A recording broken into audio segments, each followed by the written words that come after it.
Hi guys, and welcome back to Brooklyn, where my husband and I are taking our 1881 townhouse back to the studs to create a contemporary family home for us and our daughter. This week, our plumbers finally took over the house and have begun laying out the brand new black cast iron waste pipes and the copper water supply pipes. And since I've only ever seen plumbing repairs and never an entire system going in, I've been fascinated by their craftsmanship, and I thought you would be too. Our general contractor insisted on cast iron waste pipes throughout the house, and ours are coming from Charlotte, North Carolina, and somewhere in China.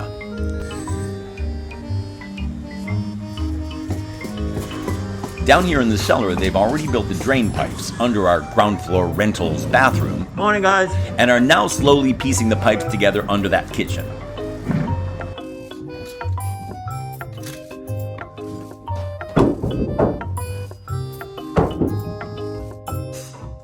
For these horizontal pipes, they're going to be set with a slight tilt with a grade of 1/4 inch per foot. That provides adequate velocity for liquids to carry solids along the pipe. Once the pipe is cut to the correct size, they slide it into the hangers, which will fix the pipe into place.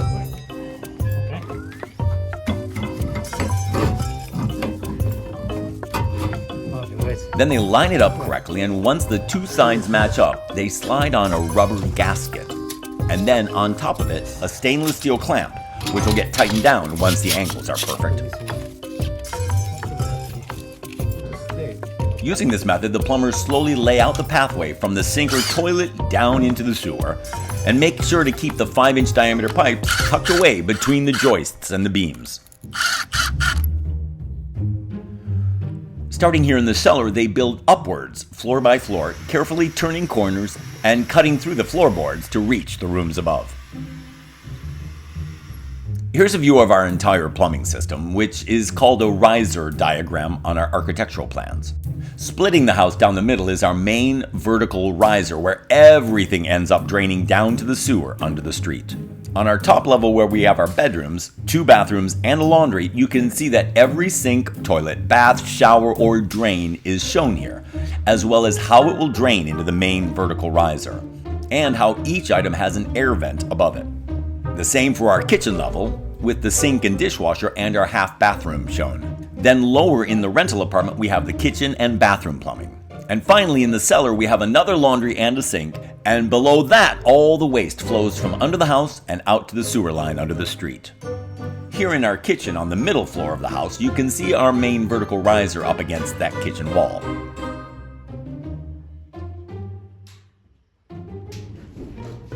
Right now, the plumber's installing a cast iron air vent pipe in the wall, which will connect our daughter's bathroom on the floor above to the pipes in the cellar below.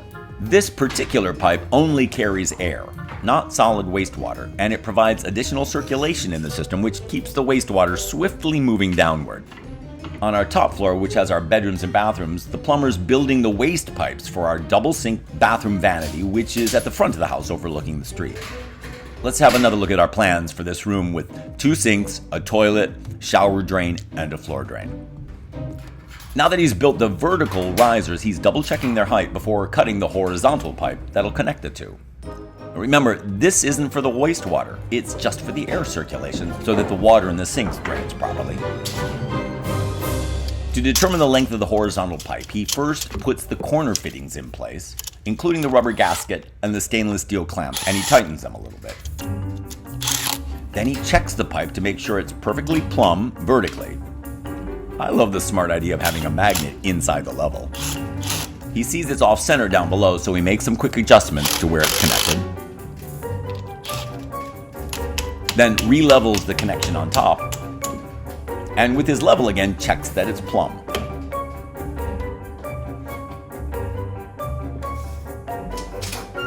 When he's satisfied, he then measures the space between the 2 vertical risers, and then selects a pipe that he'll now cut to the correct size. Our plumber's using a snap cutter, a ratcheting chain cutting tool. To use the snap cutter, you secure the chain in a loop around the pipe, and you hand tighten it right over the spot you want to cut. The chain has cutting discs that bite into the pipe with even pressure around the circumference of the pipe. Once in place, he slowly pumps the ratchet arm to tighten the chain until the pipe snaps with a clean cut. With the pipe now the correct length, he grabs the fittings and begins to put the horizontal piece into place, keeping everything loose until he's got the angles correct.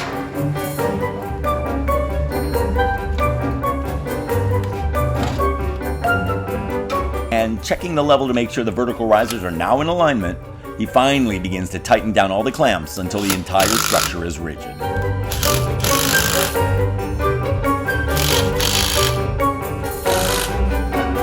And with a step back for a better look, he's pleased with the results and he moves on to the next stack.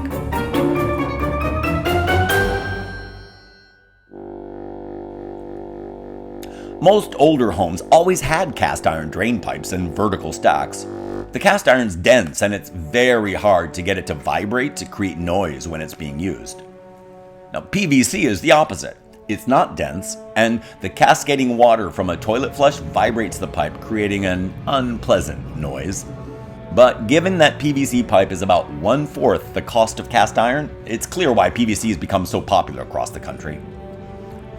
Here in New York City, it's only just become legal to use PVC in 1- and 2-family homes like ours. Previously, every building in the city had to use cast iron because PVC is not fire retardant and it can release noxious fumes when it catches fire. Plus, when a PVC pipe melts during a house fire, it leaves a hole in the floor, and that allows the fire to spread up to another floor. So big cities like New York City have banned its use, while out in the suburbs it's okay to use.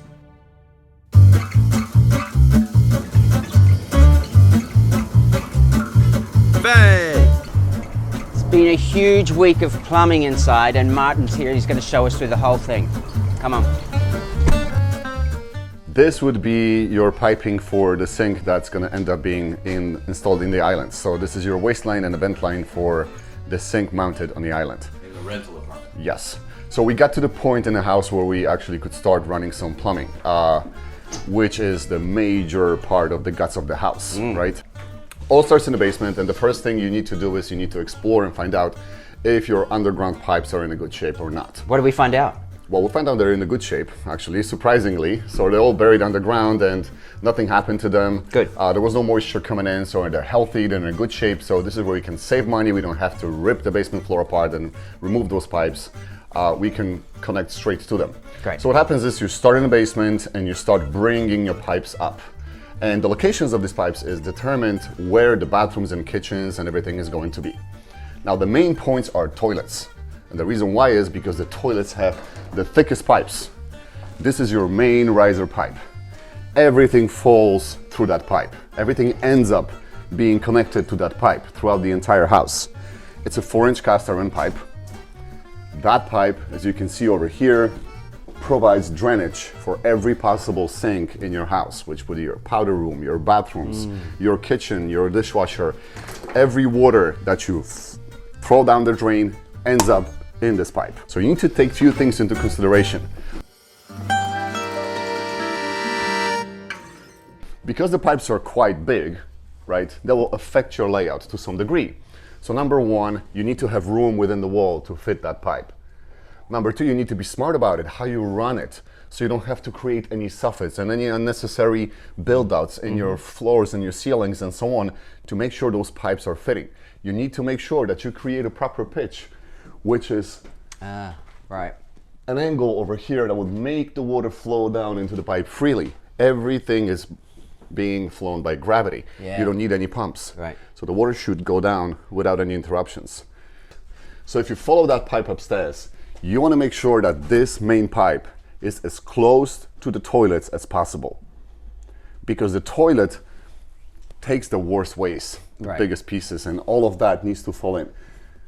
So the farther the toilet is away from the pipe, the bigger problems you might have down the road and in the future. Right. The toilet is attached to the 4-inch pipe, which is the same size pipe as this one is. So for example, if I have my pipe over here, ideally the riser should be as close to the toilet as possible, so I don't have to cut through these beams to provide the waste for my toilet. Right. So if we go and look upstairs, then you'll see that the toilet is going to be somewhere nearby that pipe. Yeah. Okay? On the third floor. Yes. Then when it comes to the smaller pipes, you have more room to play. You can squeeze it over here. We don't have to cut through any of the beams. You can squeeze it over there. Like you see over here, it's very close to the beam. The goal is not to cut through the existing structure of the house, because that will weaken it. We've got 3 of these 4-inch waste pipes, right? And so we've actually got toilets above all of those. This one is the powder room, this one is Grace's bathroom, and that one is our bathroom. Yes, so we decided to add another riser, and the reason is A, the efficiency of the riser, 2, the aesthetics of the whole house, right? So we're coming back to the point where we added that riser just for the powder room, essentially. And the reason why is, if I would have this powder room hooked up to this riser, I would have a problem of running the big long pipe into that corner. So we decided to add another one. Right.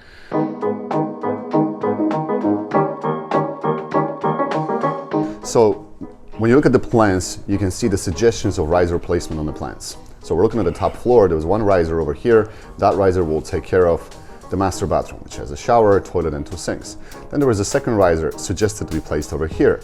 But that riser would take care of the bathroom toilet, sink, and tub, but also washer and dryer and a sink over here. On its own, it would be fine. But when you look a floor below, what's below? The entire kitchen. So that same riser will take care of also that kitchen. That's why we decided to split it, to add additional riser. Because the more things fall into it, bigger chances are there for a potential clog. So the kitchen will have its separate riser that would only do the washer and dryer above. Another riser will only do the master bathroom. And another riser will take care of only the powder room. So even though our architect's plans only call for 1 vertical riser, once our general contractor determined the actual placement of the rooms, he decided we needed more. So this is what we have. In addition to our main vertical riser, which will handle our bathroom and our laundry on the top floor, and then our kitchen below and the rental kitchen below that, he placed a second riser underneath our daughter's bathroom on the top floor, which will drain right to the cellar, and then a third riser underneath the half bathroom so that goes right to the cellar. So I wanted to show you this little contraption over here. Yeah, our kitchen. So this is where your island is going to be. Now, how do you place the island? It's actually not so easy, right? You have to take many, many things into consideration. So here is how it starts. This is the wall where the kitchen is going to be installed on, right? You need to know what we're going to put on that framing, how thick is it going to be, what our cabinets are going to be, how much space you want between the cabinets and your island, and where the back of the island is going to end up being. Right. And only then you know where to put this guy. Right.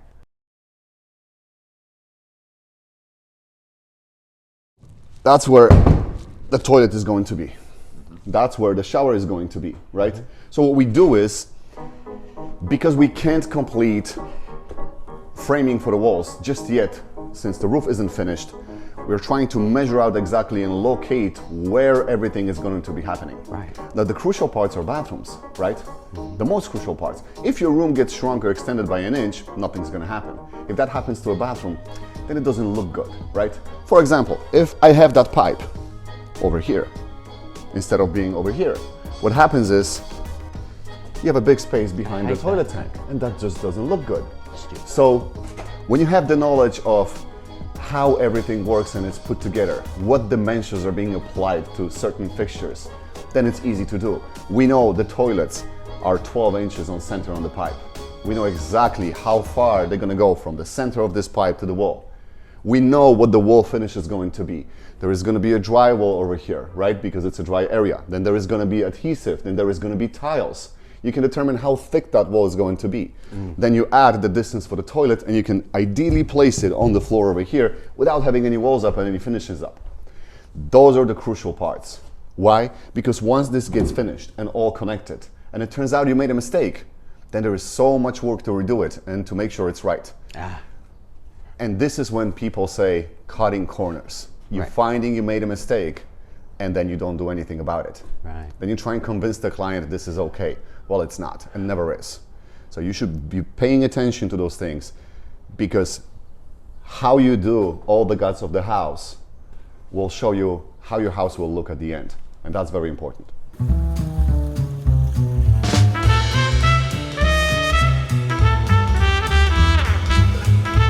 The next week, Sean and I were away for 3 days, and when we came back, we were amazed to see that the crew had nearly completed the copper piping on our top floor that feeds our 2 bathrooms and laundry.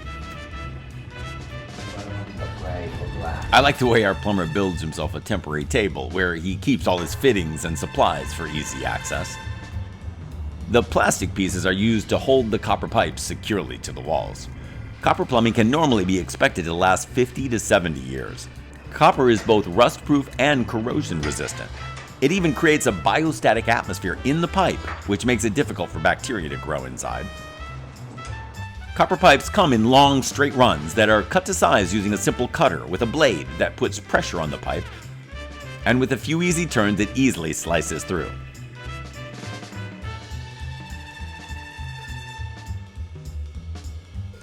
Then the burrs on the rough edges have to be cleaned up to give it a clean fit. Then you sand down the inside of the small fittings and the outside of the pipes.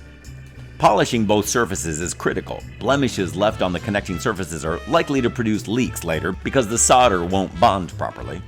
Before soldering the pipes, you rub flux on the surfaces that are going to be connected. Flux has the consistency of thin grease, and it prevents oxidation in the future and helps the solder to flow easily and adhere to the copper.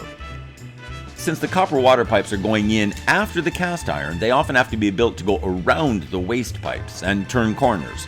So once you put all your pieces together and it fits, it's time to solder. Using a propane torch, you heat up the pipes and melt the flux.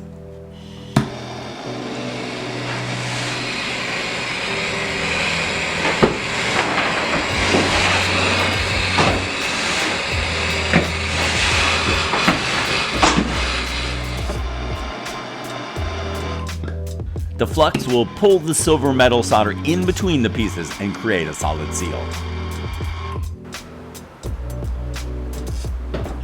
When the flux melts, that's the correct temperature to touch the joint with the silver solder.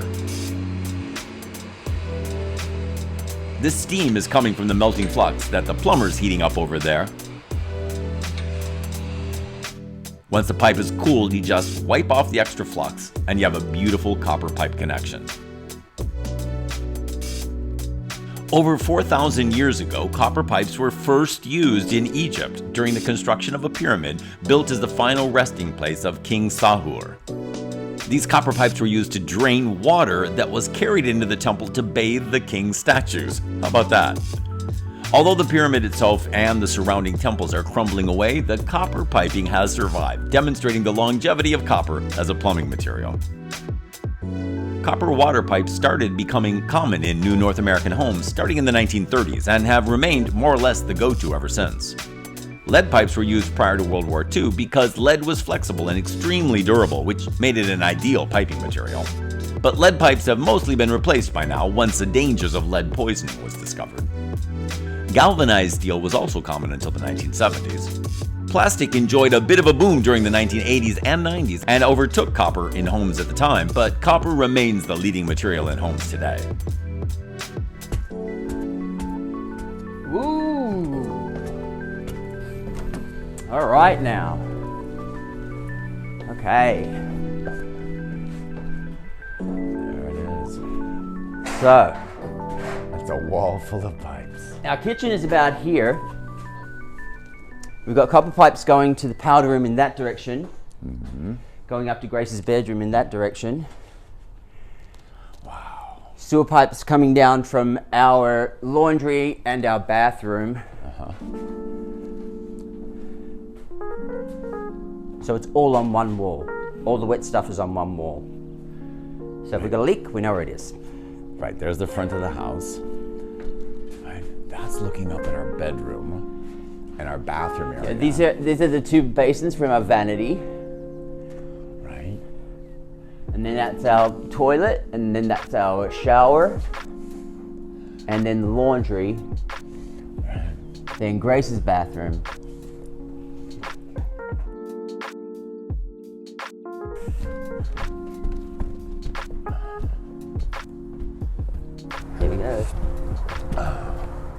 Wow, it's quite the network. Amazing. That looks good. Neat. Such neat work. You're standing in Grace's bedroom. Right. With the new bump out. There it is. Uh-huh. With a nice And- little cantilever that sticks out the back of the house. Yep, an extra 3 feet. 3 feet. Hello, old house. And then out of Grace's bedroom and into her bathroom, her vanity will be here. Yeah. So if the door is open, you see a vanity, not a Right, toilet. that's what we wanted. When you come up this staircase here, you didn't want to look in the Yeah. door and see a toilet. No, the door was open, we wanted to see a nice vanity. So that's what Right. we'll see there. There's the toilet, and here is the bathtub and shower. Right. Yeah.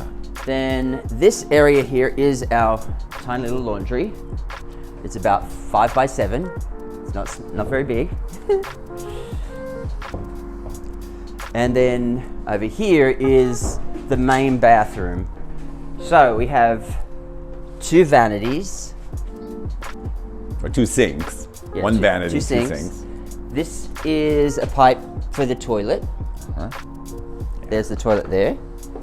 And then this is the drain for the shower. And I'm in the shower. Right? Right. That's our bathroom. It's about 11 feet, 12 feet by 6, I think. And it'll be Which, right off of course, it's not very large by normal standards. By New York standards, it's huge. It's huge. Right, and it'll be right off of our Our bedroom. main bedroom right here in the front of the house, which will have those 2 windows looking into it. Great. After seeing their incredible work, I have such new respect for the art and craft of plumbing, and will be appreciating their artistry working invisibly behind the walls for years to come. Thanks for joining us here in Brooklyn, and we will see you next time, guys.